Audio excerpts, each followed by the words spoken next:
Number 85, somebody is being sold. Every time two people talk, somebody gets sold. Are you going to be the seller or are you going to be the buyer?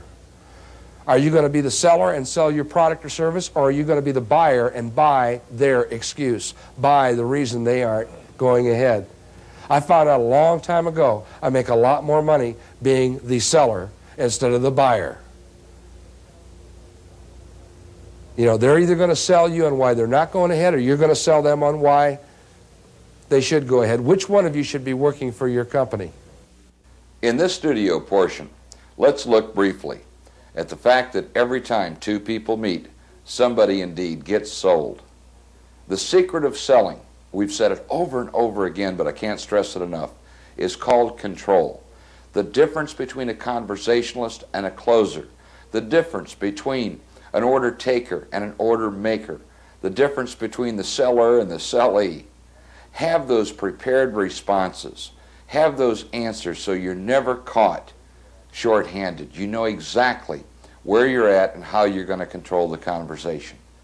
Be totally prepared, totally in control. So no matter what the prospect or the customer says in the way of an objection, you're ready to control that conversation. Have that cushion ready. Have that prepared response ready. They give you an objection, simply smile, take that breath, relax and say, you know, I can appreciate what you're saying, and I'd probably be disappointed if you said anything else. Or, I hear where you're coming from, and that's the very reason that we need to move forward today. Or, I can have empathy with you on that point, however, I'd be doing you a disservice by accepting a no from you today. Be prepared, be in control. Every time two people meet, somebody gets sold. And now, here's an assignment for you. Write down 3 different ways that you're going to learn to control that conversation. So no matter what they say, you're going to be totally prepared. Like any other assignment, be willing to form a team or use a buddy. Possibly have a contest to see how many different variations you can come up with of this idea or technique. Then be willing to practice it in front of a mirror. Practice it into a tape recorder. Practice it until it becomes comfortable for you.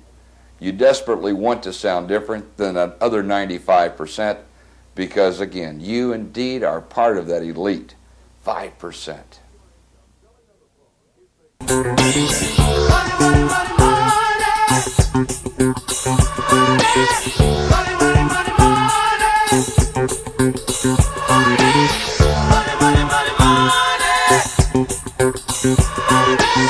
Money, money, money.